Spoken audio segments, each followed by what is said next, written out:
senhores telespectadores, há muitas razões para visitar Serpa. Bom, e dessas razões todas, vou indicar as três que me parecem mais importantes. A primeira, claro, é que é uma vila muito bonita. A segunda é que é um lugar que respira história.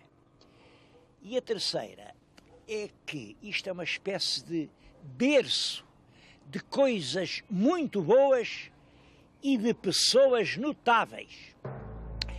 Eu agora estou aqui a falar-lhes num castelo, já viram que isto é um castelo que já existia no tempo dos mouros, que o rei Dom Dinis reconstruiu depois disto passar à posse portuguesa. Só aconteceu isso em 1295, reparem, já a acabar o século XIII, e as obras do castelo, sei que andam já por volta de 1320, é quando ele está a fazer este castelo. Bom, o castelo é em si mesmo um monumento cheio de interesse, tem recantos que ainda hoje fascinam, mas eu queria chamar-lhes a atenção para um pormenor. Vamos vê-lo.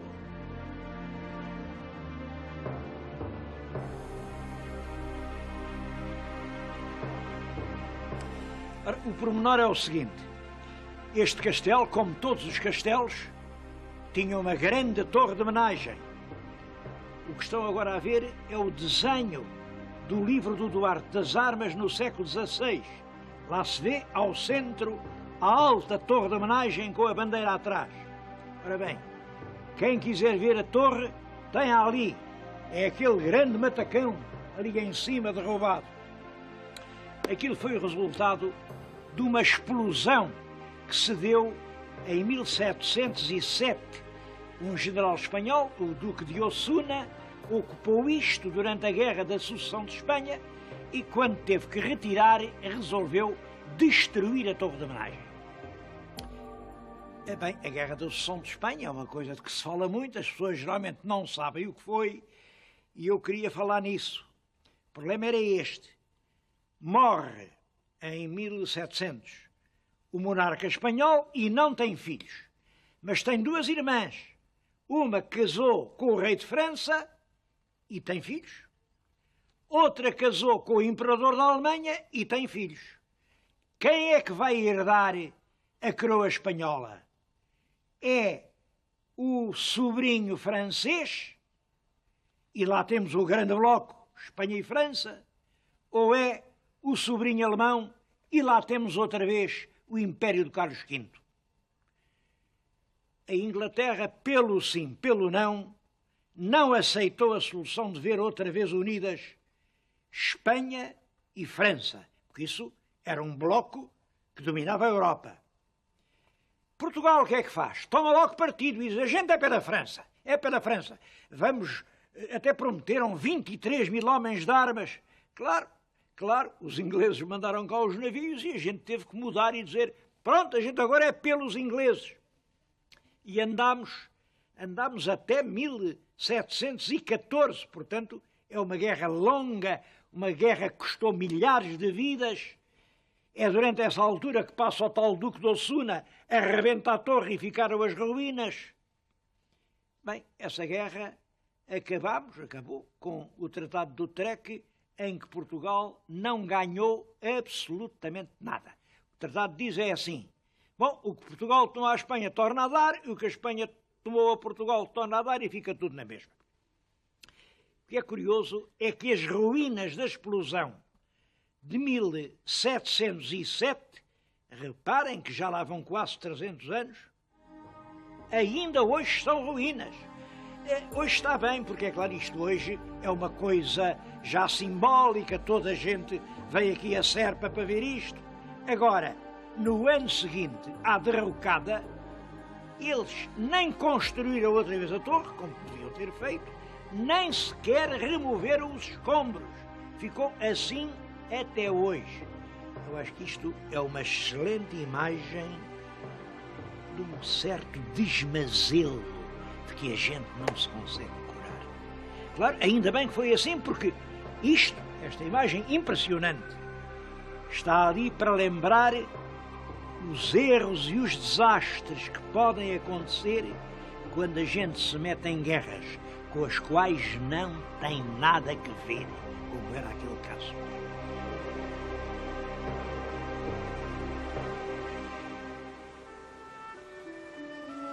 A origem de Serpa está ligada ao rio Guadiana. Vêem-no aqui na nossa frente.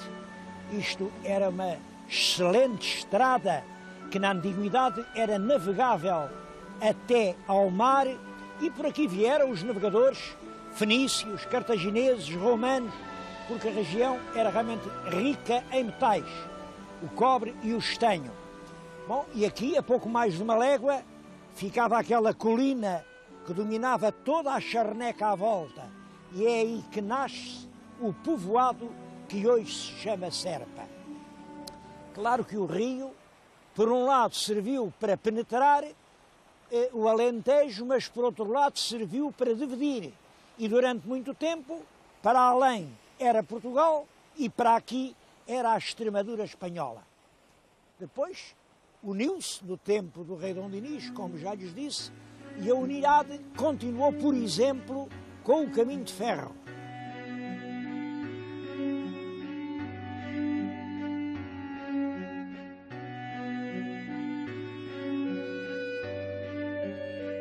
Esta era a ponte ferroviária sobre o rio Guadiana. Reparem além, rio Guadiana, 178.414 metros. Quer dizer que ficava a 178 quilómetros da estação do Barreiro. Bom, era isto que a gente aprendia lá na instrução primária, era este o ramal de Moura.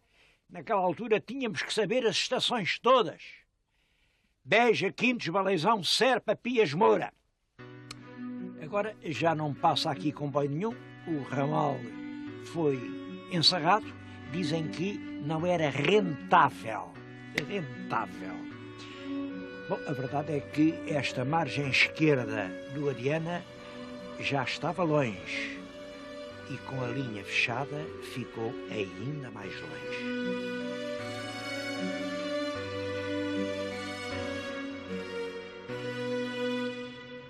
Os dois grandes vultos históricos ligados a Serpa são o abade Correia da Serra e o conde do Ficalho.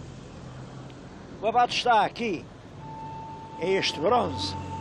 É uma figura realmente muito notável. Ele nasceu em Serpa, nasceu em 1750, meados do século XVIII. A família teve que fugir daqui porque receava ser perseguida pela Inquisição, e o pequeno foi educado no estrangeiro. Rapidamente se tornou um cientista notável, volta para Portugal quando cai o Pombal, e é ele um dos fundadores da Academia das Ciências, e depois tem que fugir outra vez. A polícia anda no encalço dele, e já depois do liberalismo, já velho, foi embaixador de Portugal nos Estados Unidos. O primeiro embaixador português depois da independência dos Estados Unidos. O monumento é bonito, mas junto deles estão outros dois monumentos que eu acho que ainda são mais interessantes. Venham vê-los de perto.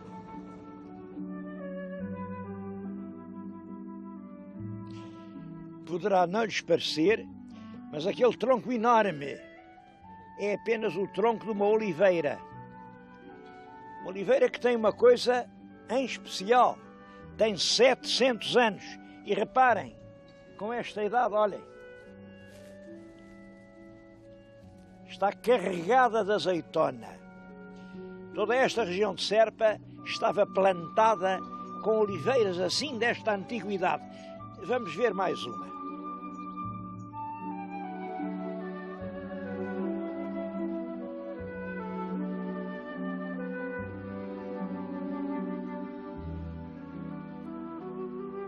Reparem, esta oliveira, por dentro é uma espécie de cabana. Eu estou dentro da oliveira.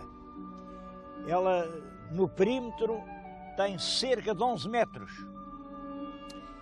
É uma das muitas oliveiras que há aqui em que o interior secou, mas as vergônteas laterais vieram a fazer novas árvores. É muito possível que isto ainda seja uma cicatriz da guerra. Na guerra medieval, os soldados cortavam as árvores de fruto, incendiavam lagares e adegas para reduzir o povo à fome. Aqui, nesta região fronteiriça, estas árvores, cujo interior foi cortado, mas cujas vergônteas laterais conseguiram vingar, são muito, muito numerosas. Mas eu estou-lhes a falar das oliveiras por uma outra razão. Reparem que se isto tem 700 anos, são olivais plantados nos finais do século XIII, princípios do século XIV. Realmente sabemos que nessa época uma grande parte do país se cobriu de olivais e de vinhas. Porquê? Bom, eram terras cerealíferas, mas o pão em Portugal nunca enriqueceu ninguém.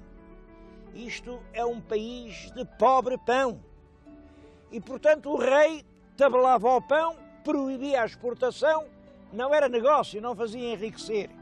Daí que os lavradores, durante o século XIII, XIV, é exatamente quando se reanima o comércio europeu, substituem a seara pelo olival e pela vinha. E é isso, reparem, que lhes dizer uma coisa que os vai surpreender, é isso que inspira ao rei Dom Fernando a lei das sesmarias. A nós ensinaram-nos na instrução primária, a lei das sesmarias é uma lei que diz: se tu não cultivares esta terra, passa para outro dono. Bom, ela também diz isso. Agora, o principal da lei não se refere a terras incultivadas. A lei diz claramente: terras que eram para dar pão e que agora foram postas a dar olival ou a dar vinho. E, portanto, é uma lei que não está a desenvolver a agricultura, está a proteger a lavoura cerealífera, que era a que interessava aos nobres proprietários. A pensão do proprietário era livrada em cereal. 1/4 do pão que Deus der, 1/3 do pão que Deus der. Claro que se Deus não dava pão nenhum, os lavradores não tinham que pagar nada, porque os olivais e as vinhas não estavam previstos nos pactos de exploração. É contra isso que o Dom Fernando faz, em 1375, século XIV, a tal lei a que chamamos das sesmarias. Essa lei não foi realmente cumprida e continuou em todo o Alentejo a semear-se a vinha e o olival.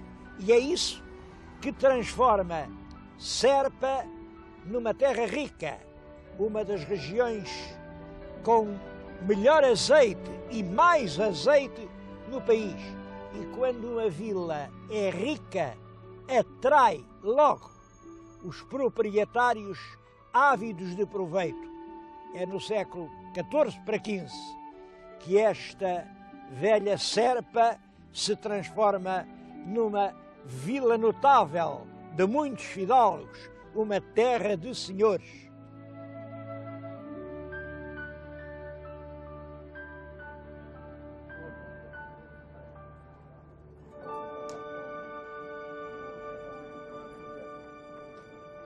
Reparem no nome desta rua.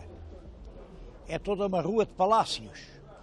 É claro, viviam ali proprietários que naturalmente se sustentavam com as rendas que recebiam dos campos.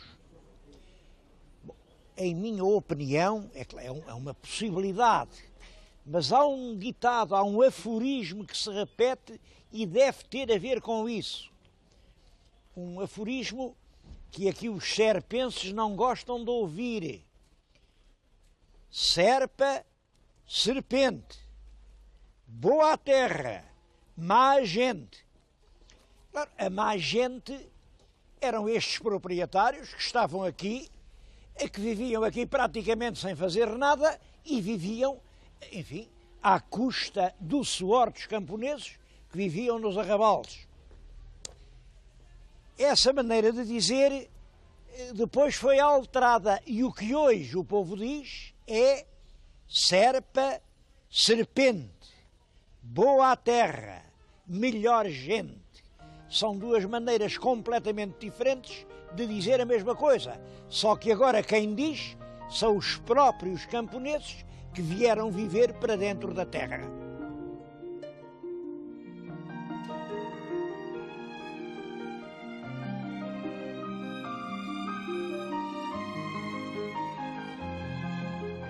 Dessas duas maneiras de dizer, a que está certa é a segunda. Sobre isso não pode haver dúvida nenhuma. A gente de Serpa tem, em muitos aspectos, dado provas de ser uma gente de um valor excepcional. Poderia-lhes dar muitos exemplos. Olhem, por exemplo, no século XVI houve uma altura em que, claro, em Portugal havia para aí uma dúzia de bispos. Dessa dúzia, 5 tinham nascido em Serpa. Ora, sabem como são escolhidos os bispos? Entre o clero, quem vai para a igreja, os melhores é que são escolhidos para as altas funções de bispos. Pois 5 eram de Serpa. Bom, mas não é só a questão das grandes personalidades. Há uma prova que me parece ainda mais importante. São os cantares de Serpa. Os cantares de Serpa são famosos. Há aqui uma trova, eu acho tão bonita. Quem me dera ser de Serpa, ou em Serpa ter alguém, só para ouvir dizer: és de Serpa, cantas bem.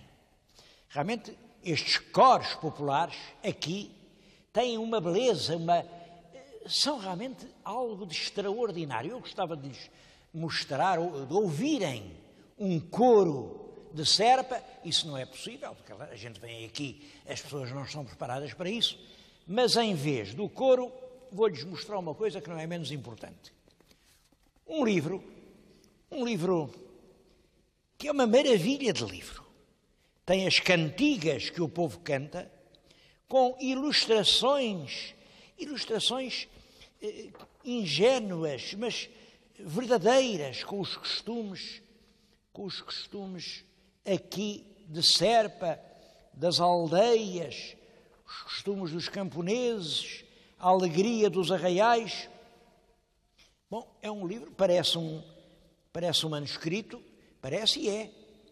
É um livro escrito por uma professora, a senhora Dona Maria Rita Ortigão Pinto Cortês, um livro que ela fez durante anos, carinhosamente, e que os serviços aqui da Câmara Municipal editaram. Esta obra-prima está hoje no mercado, poucos portugueses sabem disso. A propósito da obra cultural da Câmara, queria-lhes dizer outra coisa. Eu devo dizer que ainda não tinha podido comprar esta coleção. Isto é um jornal que se publicava aqui em Serpa no fim do século passado, publicou-se até 1904, é uma das coisas mais importantes para o estudo do povo português, é a tradição. Ele publicou-se, é hoje uma coleção raríssima, isto custava num antiquário mais de 100 contos, por isso é que eu nunca o comprei, pois com uma grande surpresa, hoje vi que estava aqui à venda por uma edição rigorosa, enfim, é uma reprodução exata da revista publicada há 100 anos, feita agora, e em vez de 100 custa 4. Eu acho que sim, isto é que é fazer pela cultura. Estou a falar-lhes nisto num ambiente completamente diferente daqueles onde até agora estivemos. Bom, é que lhes estou a falar dentro do palácio do Conde do Ficalho. O Conde Ficalho é este homem que está aqui pintado, já na última fase da vida, o conde já velho, O Conde do Ficalho é uma das figuras mais fascinantes da cultura portuguesa dos fins do século passado. Bom, ele era o vice-presidente da Academia das Ciências, mas nessa altura vice-presidente equivalia a presidente de agora, visto que o presidente era o rei, que nunca lá ia. Era professor da universidade, professor de botânica, e um botânico conhecido em toda a Europa. Era poeta, era um artista, um desenhador finíssimo. Estão a ver ali aquela gravura rural, aquele rebanho? Aquilo foi desenhado pelo Conde do Ficalho.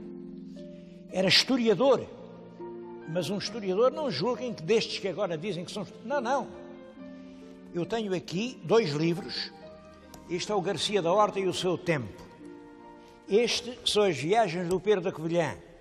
Um e outro são dos livros mais originais, mais bem investigados da literatura histórica portuguesa dos finais de 800.